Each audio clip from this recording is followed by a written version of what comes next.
senador Paim, que preside essa nossa sessão do Senado. Ocupo a tribuna para rápidas palavras, mas inicio com elogio. E eu não sou exatamente pródigo em elogios. O elogio que faço hoje é ao belíssimo programa de defesa da nossa economia e da nossa indústria e de inovação tecnológica apresentado na Comissão de Assuntos Econômicos pelo ministro Aloysio Mercadante. O caminho é exatamente o caminho indicado pelo nosso senador ministro. Nesse aspecto, o governo está, sem a menor sombra de dúvida, no rumo certo. Eu diria, senhores senadores, que até me empolguei com a proposta do Ministério da Ciência e Tecnologia. Correta, acertada e que não falte a esta proposta os recursos necessários para a sua implementação. A proposta me fez lembrar o primeiro governo da independência dos Estados Unidos da América do Norte, de George Washington, quando o ministro da Economia de então, da Indústria e Comércio, não sei exatamente qual a designação que teria naquela época, Alexander Hamilton, apresenta ao Congresso o Tratado das Manufaturas, rompendo com o liberalismo econômico da riqueza das nações de Adam Smith e iniciando o que passou a ser conhecido como a nova política norte-americana. A Inglaterra queria dos Estados Unidos insumos baratos e mão de obra barata. E Alexander Hamilton, com o Tratado das Manufaturas, aposta no desenvolvimento econômico, na tecnologia, na transformação, negando, na prática, o absurdo da dependência que a visão liberal da economia impunha aos Estados Unidos. Acredito que o nosso ministro Aloysio Mercadante está nesta linha e não tenho um reparo sequer a fazer a exposição que fez na CAI, mas, pelo contrário, só elogios. Por outro lado, senador Cristóvão e senador Paim, tivemos esta semana uma marcha de prefeitos, mais uma marcha de prefeitos realizada a Brasília. Nesse momento, discutindo a regulamentação da emenda 29, da famosa emenda da saúde. Mais uma vez, a mobilização em busca do milagre. Como se a regulamentação da emenda 29 fosse a panaceia universal para resolver os problemas da saúde. Certamente não é por aí. Estamos tomando a rama pela floresta. O problema básico dos investimentos do Brasil hoje, nos municípios, nos estados e os investimentos da União, está na rigorosa e absoluta falta de recursos. Por quê? Porque, embora nós tenhamos uma arrecadação pesada que vai a 34%, 35%, esses recursos, na sua extraordinária maioria, na quase totalidade, se destinam ao pagamento dos juros da dívida interna e da dívida externa. Hoje, basicamente, da dívida interna. Se nós examinarmos os levantamentos feitos pelo IPEA e por outros órgãos estatísticos, vamos verificar que temos números mais ou menos assim. O spread carreou para os rentistas e os banqueiros 160 bilhões de reais. E os juros chegam a 260 bilhões de reais.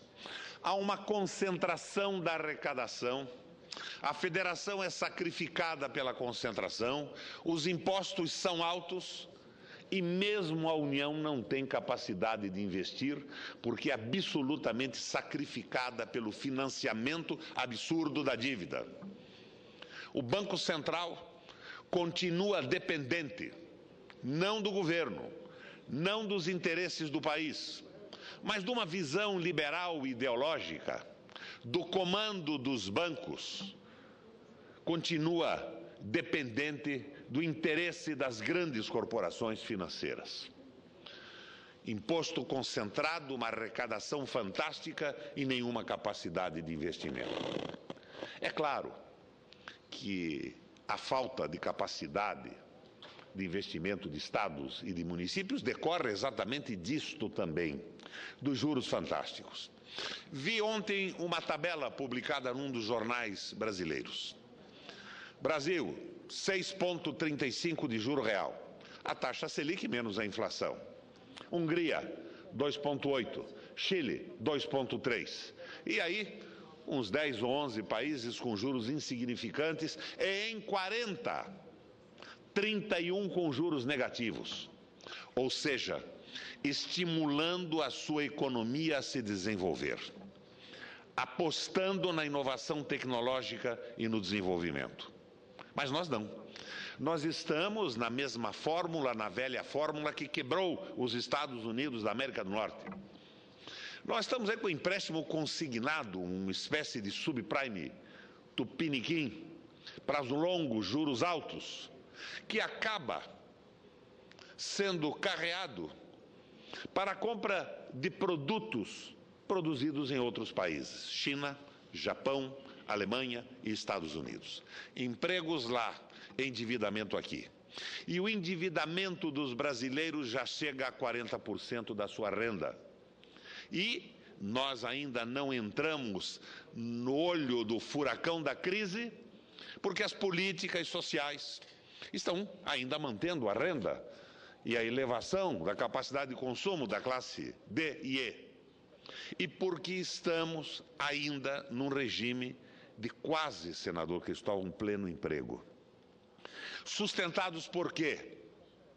A indústria com o crescimento praticamente paralisado, mas estamos sustentados pelas commodities.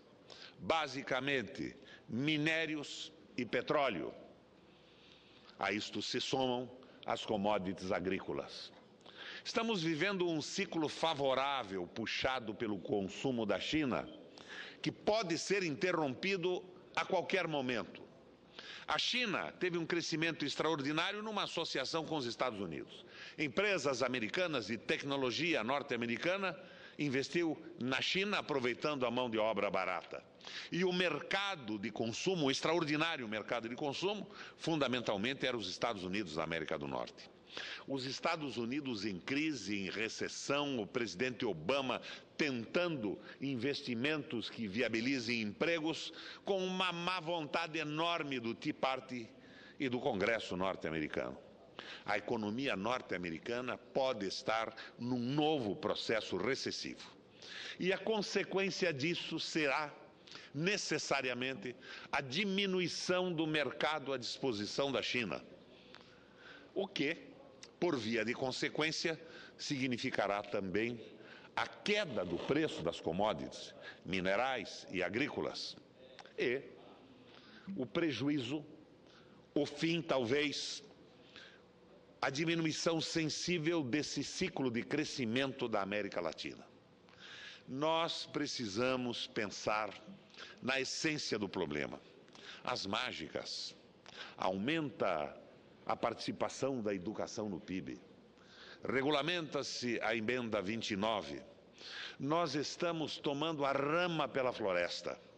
Nós temos que, neste caso, senador Cristóvão, ter uma intervenção radical, uma análise radical, do italiano radicce, radical, ir à raiz do problema. E a raiz do problema está no modelo econômico que privilegia os rentistas e os banqueiros, privilegia o capital em detrimento do desenvolvimento nacional. Longe de mim dizer que temos incompetentes no Banco Central. competentes para lidar com o mercado e com o monetarismo, mas absolutamente incompetentes para fazer uma análise, uma proposta de desenvolvimento industrial, de política trabalhista, de políticas nacionais que envolvam os interesses do nosso povo e da nossa gente. Não diria que são vendidos ao capital. Eles foram dominados por ideologias que adquiriram nas escolas que frequentaram. As graduações e as pós-graduações, os mestrados e os doutorados nas universidades do exterior. E são reféns. Reféns daquilo que aprenderam e da incapacidade de fazer dos conhecimentos obtidos a moda de famosos sociólogos brasileiros como Guerreiro Ramos, uma redução sociológica para atender aos interesses nacionais.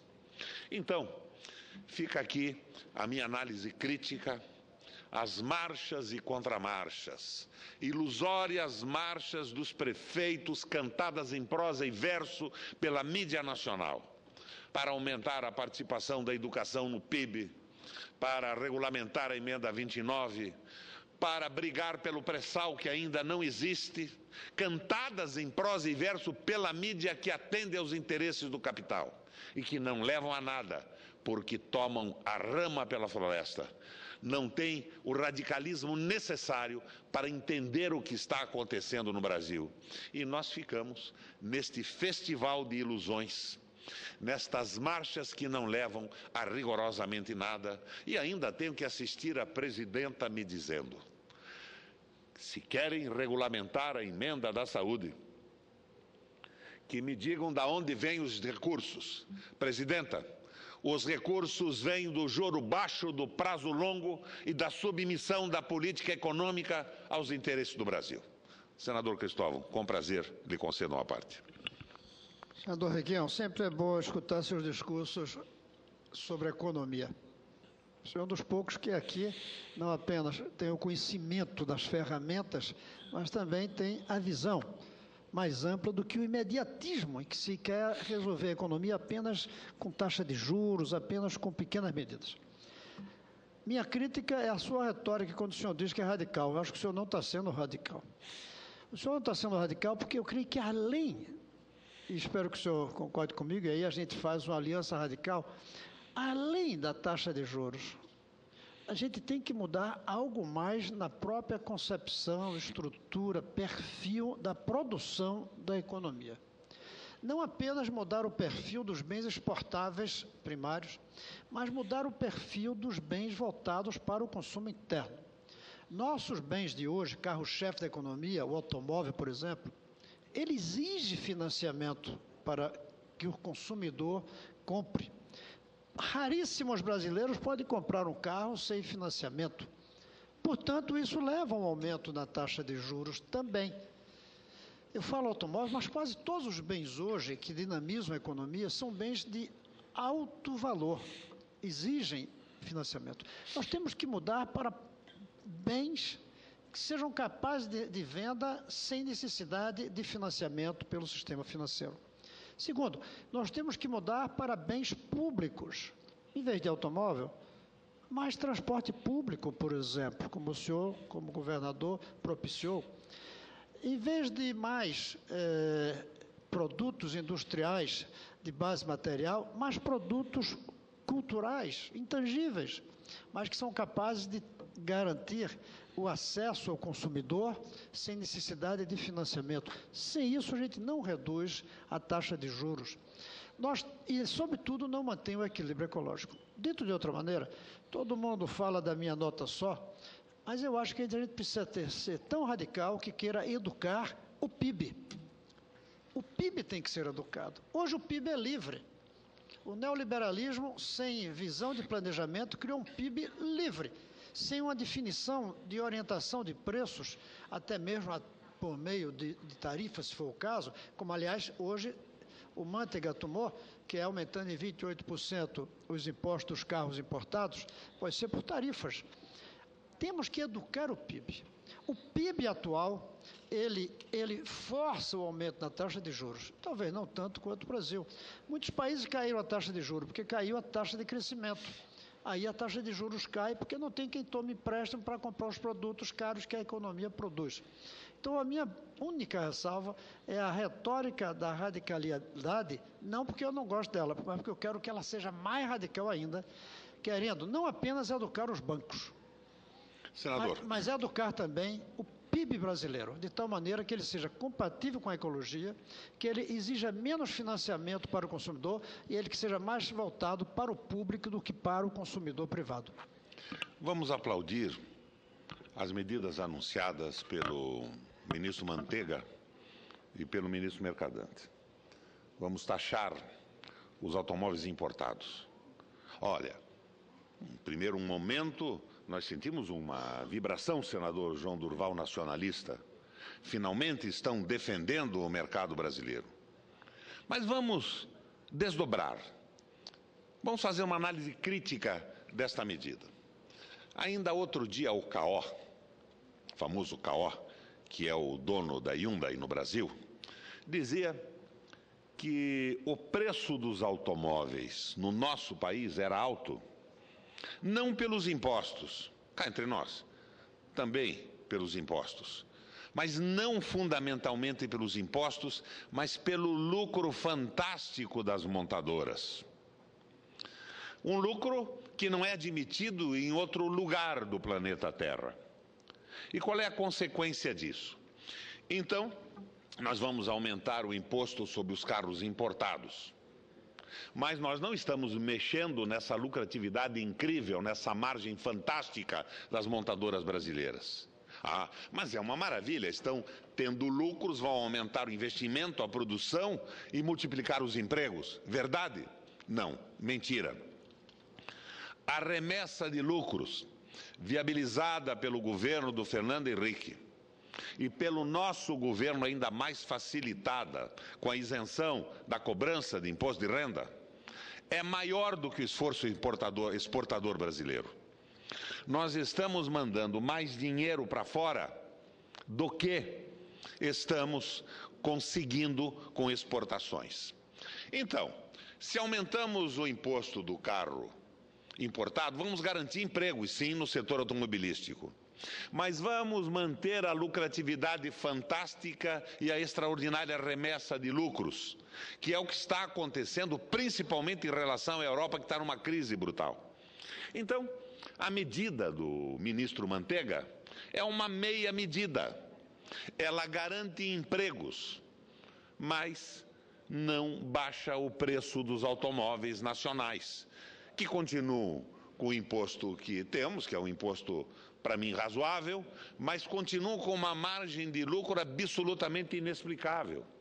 Num acordo no Paraná da Renault com seus funcionários operado pela Força Sindical, se não me engana, a participação nos lucros foi histórica. Tal o tamanho dos operários, tal o tamanho do lucro da empresa nesses últimos anos. Então, nós não estamos vendo a radicalidade nas medidas tomadas. Está faltando irmos à essência do problema.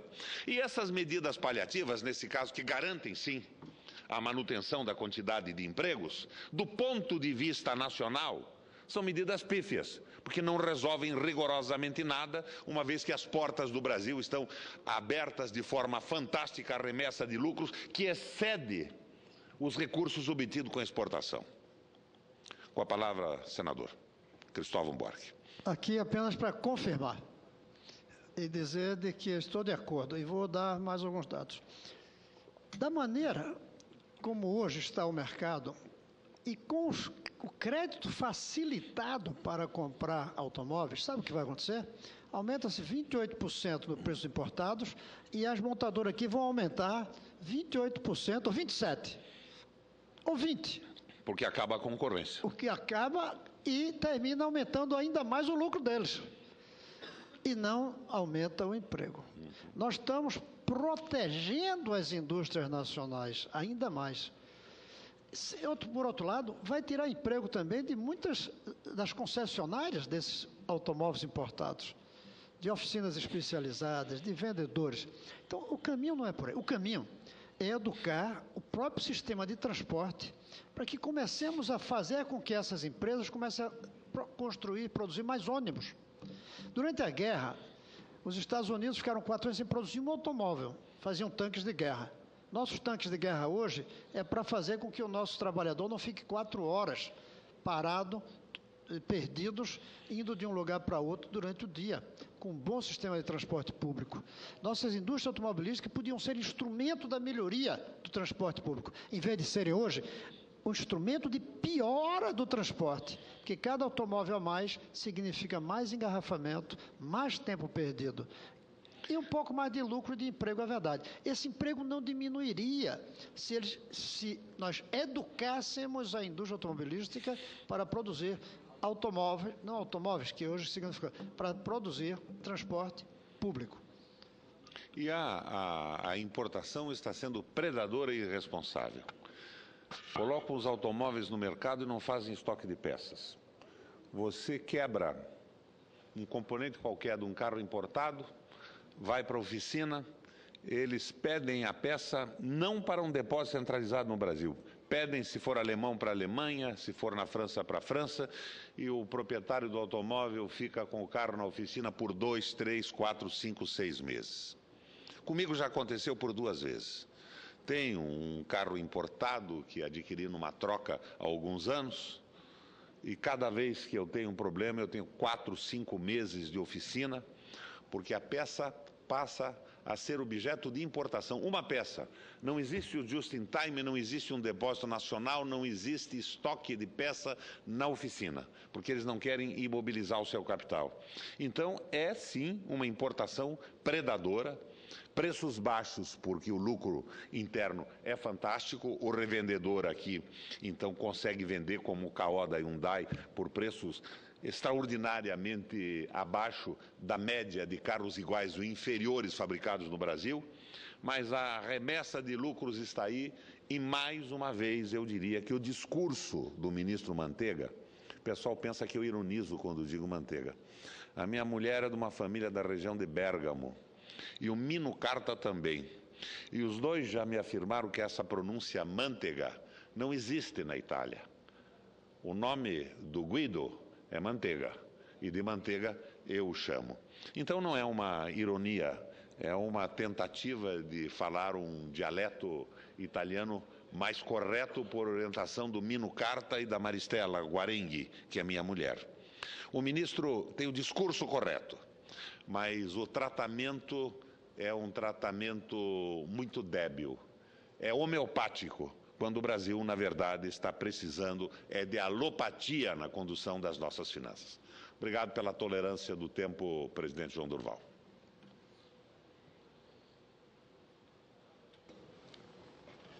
Eu quero parabenizar o senador Roberto Requião pelo seu excelente pronunciamento.